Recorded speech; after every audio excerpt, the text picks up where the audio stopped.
We are asked to rank resonance structures relative to each other, so let's draw them first.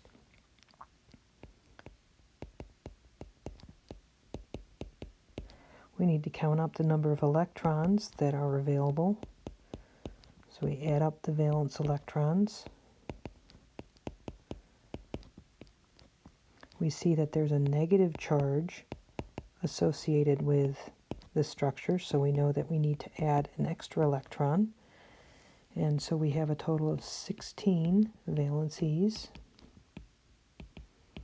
which means a total of 8 E pair. We'll put our carbon in the middle, as we're told, the nitrogen and oxygen on the outside. As we complete the octet of the outside atoms, we see that we've used up all of our 8 available electron pairs. Our carbon atom here is electron deficient, as it has just 2 4-valence electrons associated with it. Remember that the bonding electrons count towards the octet in each atom. We make multiple bonds, or we can envision multiple bonds by having a lone pair of electrons converted to a bonding pair. So we can make 2 double bonds, or we could convert 2 lone pairs from a single oxygen to bonding pairs and have a triple bond. So here's the basic structure of the 3 resonance structures. Remember, resonance structures have the same connectivity of atoms. The only difference is where the electrons are assigned. Let's say we assign electrons to a triple bond on this side of this resonance structure. The other side over here, in the middle, let's say we have 2 double bonds. So we can finish our lone pairs or non-bonding electrons on each of these, since we know we're going to have a total of 8 electron pairs in each of these resonance structures. Next step is to write the formal charge of each atom in each of these resonance structures: nitrogen, carbon, oxygen.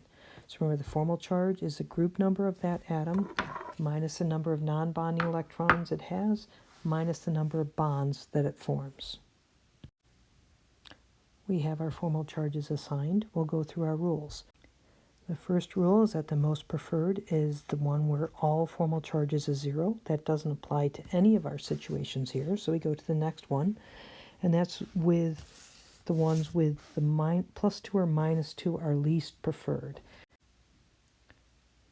Rule number 2 is that structures with +2 or -2 formal charges are the least preferred. That is a situation we have with 3, so this is the least preferred or least stable.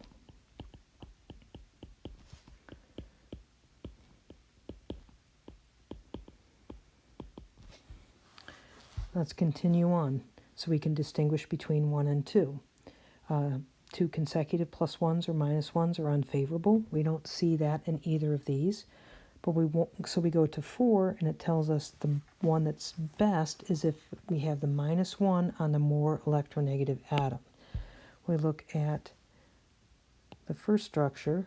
Okay, we see oxygen here has a -1 charge, and this other structure we have the nitrogen atom with the -1 charge associated with it.